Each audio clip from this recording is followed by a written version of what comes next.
developed so that navies... Joining me now is former Defense Secretary and CIA Director under President Obama, Leon Panetta. Mr. Secretary, thanks so much for joining us. The will of the Ukrainian people has been nothing short of remarkable. We just saw that video right there where the gentleman was telling one of our reporters the Molotov cocktails came from the apartment building across the street.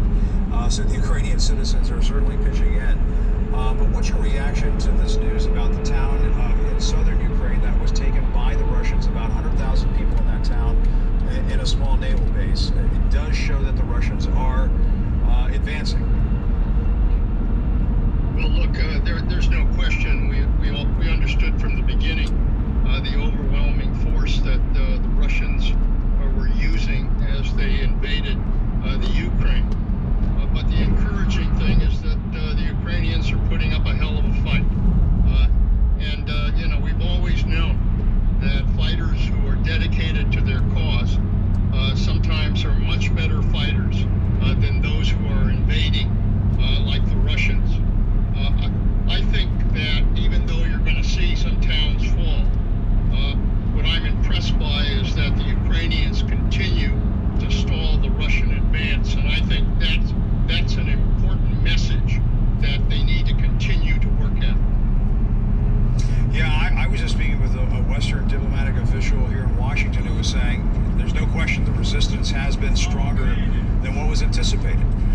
And a Ukrainian general says they've captured about 200 Russian soldiers, that some of them were 19 years old, not trained at all, badly equipped. There have been reports of Russian soldiers becoming disoriented, saying, we don't know who to shoot, they all look like us. What does that tell you? Look, I think the most important thing for the United States and our NATO allies is to continue to try to isolate Putin. And we're doing that. We're doing that obviously with sanctions, but we're also seeing that Putin himself in many ways is isolated from the Russian people in terms of their concerns about going to war. In addition to that, I think it's really important right now that we continue to provide military aid to the Ukrainians so that they can continue this fight. They need ammo, they need fuel, they obviously need food.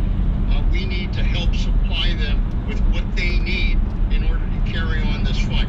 The longer that fight goes on, the more isolated Putin will be and the more vulnerable Putin will be. They certainly need more than Molotov cocktails, that's for sure. And the Russians are supposed to meet with the Ukrainian delegation at the Belarus border tomorrow, but at the same time, I need to get your reaction on this, Mr. Secretary. Putin putting his deterrence forces, as they call them, his nuclear arsenal on high alert. I mean, Ukraine doesn't have a nuclear force. This is just saber rattling. What's going on? Jim, I view what Putin said here as a sign of weakness, not a sign of strength. If things were going well, there would be no need for him to even raise that kind of threat to the world and to the Ukraine. He's obviously trying to send a signal to the United States and to our NATO allies. But I think it's very important that Putin should understand how strong we are when it comes to nuclear deterrence. We've got a three-pronged nuclear deterrent that can respond to any threat.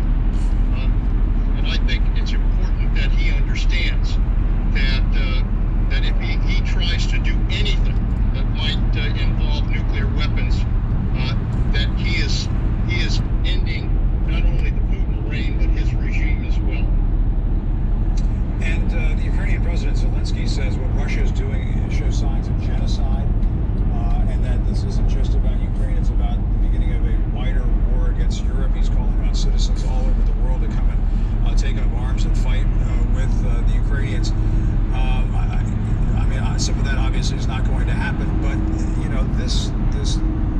this leadership that Zelensky has shown in all this courage, this passion that he has shown,